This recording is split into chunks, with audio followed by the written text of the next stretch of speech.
अस्सलामुअलैकुम दोस्तों, करबला के वाक़यात, करबला के बयानात सुनने के लिए इस चैनल को सब्सक्राइब करें और ज़्यादा से ज़्यादा शेयर करें। लाखों करोड़ों दुरूद हुजूर सल्लल्लाहु ताला अलैहि वसल्लम पर और उनकी मुक़द्दस आले पाक पर। दोस्तों, आज मैं लेकर के आया हूँ इमाम हुसैन रहमतुल्लाहि ताला अलैहि और करबला का वाक़या। जी हाँ दोस्तों, पार्ट 5। जी हाँ दोस्तों, इमाम हुसैन और करबला का वाक़या लास्ट पार्ट। तो मेरी आपसे बस यही गुजारिश है, वाक़या को समझने के लिए वीडियो को एंड तक ज़रूर देखें और इस वीडियो को ज़्यादा से ज़्यादा शेयर करें। दोस्तों, चौथे पार्ट में मैंने आपको बताया था कि हज़रत अली अकबर शेर पढ़ते हुए दुश्मन की तरफ बढ़ें, जिसका तर्जुमा ये है। और अब आगे, मैं हुसैन बिन अली का बेटा हूँ, रब काबा की कसम हम अल्लाह तबारक व तआला के रसूल सल्लल्लाहु ताला अलैहि वसल्लम के बहुत करीब हैं। इतने में मरा मिन मनकज़ आगे बढ़ा और उनको नेज़ा मार कर ज़मीन पर गिरा दिया। फिर कुछ और बदबख्त आगे बढ़े और लाश मुबारक के टुकड़े टुकड़े कर दिए। अल्लाहु अकबर, इन्ना लिल्लाहि व इन्ना इलैहि राजिऊन। चुनांचे इमाम हुसैन रदियल्लाहु ताला अन्हु लाश के करीब तशरीफ़ लाए और फरमाया, अल्लाह तबारक व ताला इस कौम को बर्बाद कर दे जिसने तुझको कत्ल किया। ये लोग अल्लाह तबारक व ताला के मामले में कैसे बेवकूफ़ हैं। फिर उनकी लाश उठाकर खेमे के पास लाए। फिर उमर बिन साद ने हज़रत हसन के बेटे कासिम बिन हसन के सर पर तलवार मारी, जिससे वो ज़मीन पर गिर पड़े और उनके मुंह से निकला, हाय हाय मेरे चचा हुसैन। दुश्मन की फ़ौज से तनहा मुकाबला।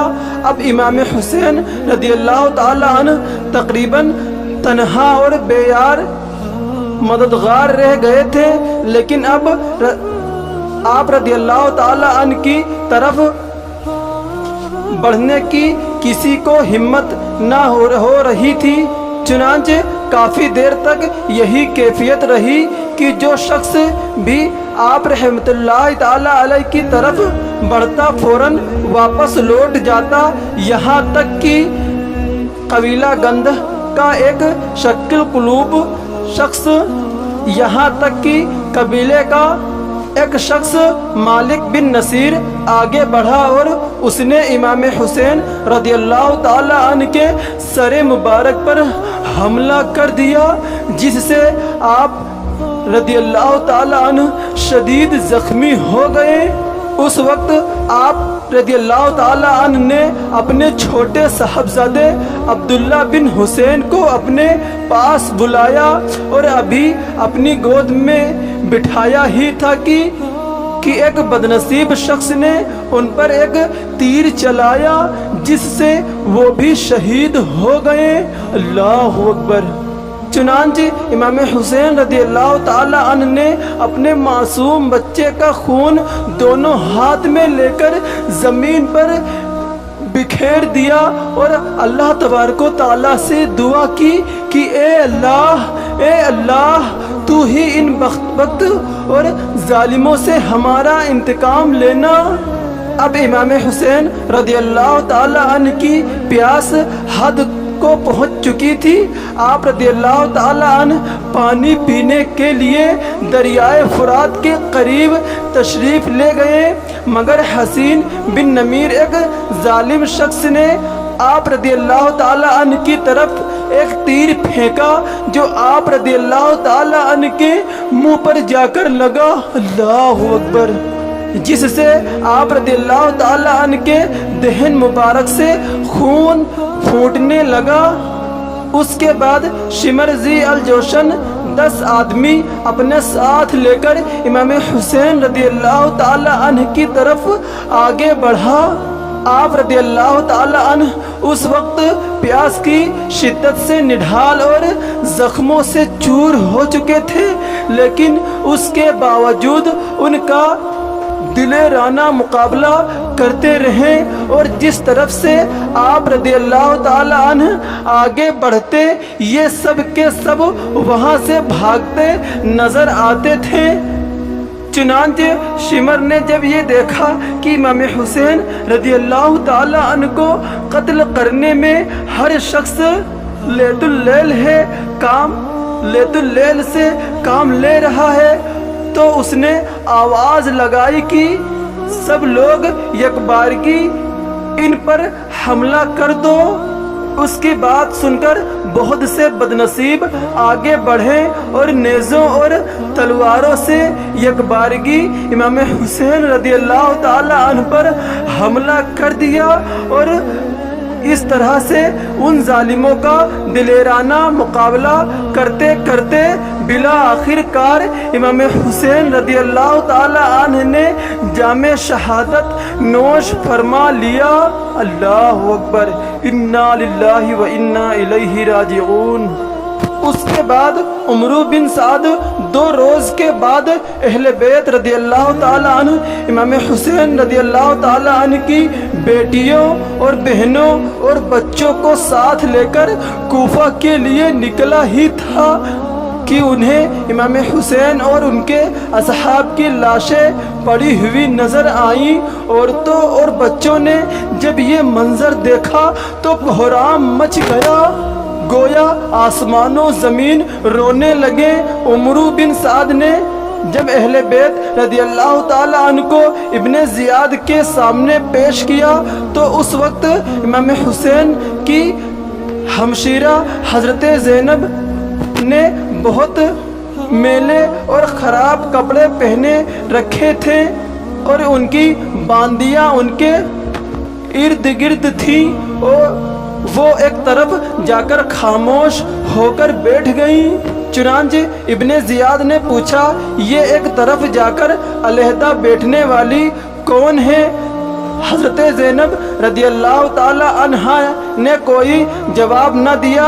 ابن زیاد نے 3 مرتبہ اسی طرح دریافت کیا، مگر حضرت زینب رضی اللہ تعالی عنہا اسی طرح خاموش رہیں۔ جب کسی باندی نے کہا کہ یہ زینب بنت فاطمہ ہے تو ابن زیاد بولا شکر ہے اللہ تبارک و تعالیٰ کا جس نے تمہیں رسوا کیا اور قتل کیا اور تمہاری بات کو جھوٹا کیا۔ اس پر حضرت زینب رضی اللہ تعالی عنہا کڑکدار لہجے میں بولی، شکر ہے اس اللہ تبارک و تعالیٰ کا جس نے ہمیں محمد مصطفیٰ صلی اللہ تعالی علیہ وسلم کے نسب سے شرف بخشا، اور قرآن مجید میں ہمارے پاک ہونے کو بیان کیا، اور رسوا وہ ہوتا ہے جو اللہ تبارک و تعالیٰ کی نافرمانی کرے۔ حضرت زینب کی بات سن کر ابن زیاد غصہ سے بھڑک اٹھا اور کہنے لگا کہ اللہ تبارک و تعالیٰ نے مجھے تمہارے غیظ و شفا دی اور تمہارے سرکش کو ہلاک کیا۔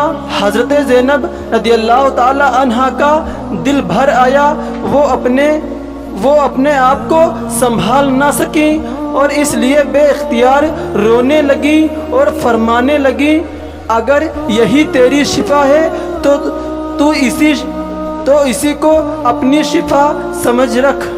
امام حسین رضی اللہ تعالی عنہ کا سر مبارک کوفہ کے بازاروں میں ابن زیاد نے اسی پر بس نہیں کیا بلکہ حکم دیا کہ امام حسین رضی اللہ تعالی عنہ کے سر مبارک کو ایک لکڑی پر رکھ کر کوفہ کے بازاروں اور گلی کوچوں میں سر عام گھمایا جائے تاکہ سب لوگ دیکھ سکیں۔ چنانچہ یہ سب کچھ بھی ہوا، اور پھر اس کے بعد ابن زیاد نے امام حسین رضی اللہ تعالی عنہ کو اور آپ رضی اللہ تعالی عنہ کے دیگر اصحاب کے سروں کو یزید کے پاس ملک شام بھیج دیا، اور ان کے ساتھ اہل بیت کی خواتین اور بچوں کو بھی قیدی بنا کر روانہ کر دیا۔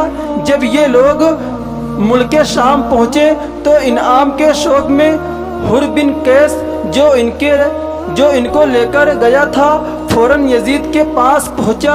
यजीद ने पूछा क्या खबर है। हुर बिन कैस ने मैदान करबला के मारिके के सारी तफसील बताई और आखिर में कहने लगा कि अमीरुल मोमिनीन को बशारत हो क्योंकि मुकम्मल फतेह हासिल हुई है। अहले बैत रदियल्लाहु ताला अन्हु को सारे के सारे मारे गए और उनकी सारी औरतें और बच्चे कैदी बनाकर हाजिर हैं।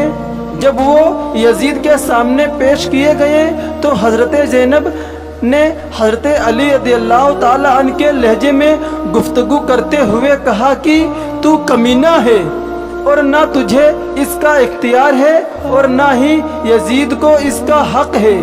अल्लाह तबारक व तआला ने तुम्हें ये हक हरगिज़ नहीं दिया। ये दूसरी बात है कि तुम हमारी मिल्लत व मज़हब से निकल जाओ और हमारा दीन छोड़कर दूसरा दीन इख्तियार कर लो। और अल्लाह तबारक व तआला के दीन से, मेरे बाप के दीन से, मेरे भाई के दीन से, मेरे नाना के दीन से तूने, तेरे बाप ने और तेरे दादा ने हिदायत पाई है और तू ज़बरदस्ती हाकिम बन बैठा है, जुल्म करता है, गालियाँ देता है और अपनी क़ुव्वत से मखलूक को दबा देता है। ये गुफ्तगू सुनकर यजीद शर्मिंदा हो गया और उसके बाद कुछ न बोल सका। उसके बाद यजीद ने अहले बैत की औरतों को अपनी औरतों के पास भेज दिया।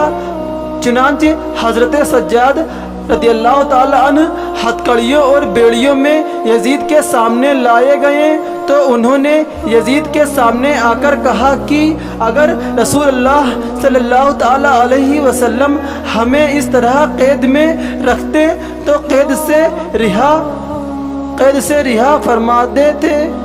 यानी अगर हुजूर सल्लल्लाहु ताला अलैहि वसल्लम हमें देखते तो हम लोगों को कैद से रिहा फरमाते। उनकी बात सुनकर यजीद ने कहा कि सच है और कैद से रिहा कर देने का हुक्म दे दिया। चुनांचे हज़रत सज्जाद ने कहा रसूलुल्लाह सल्लल्लाहु ताला अलैहि वसल्लम हमें इस तरह मजलिस में बैठा देखते तो कैद से रिहा फरमा देते। यजीद ने कहा कि सच है और कैद से रिहा कर देने का हुक्म दे दिया। और हज़रत सज्जाद ने कहा कि रसूलुल्लाह सल्लल्लाहु ताला अलैहि वसल्लम हमें इस तरह मजलिस में बैठा देखते तो अपने करीब बुला लेते। यजीद ने उनको अपने करीब बुला लिया और कहा कि ए अली बिन हुसैन रदियल्लाहु ताला अन्हु तुम्हारे वालिद ही ने मुझसे क़ता रहमी की और मेरे हक को ना पहचाना और मेरी सल्तनत के खिलाफ बगावत की, इसलिए अल्लाह तबारक व तआला ने ये मामला किया जो तुमने देखा। अल्लाहु अकबर।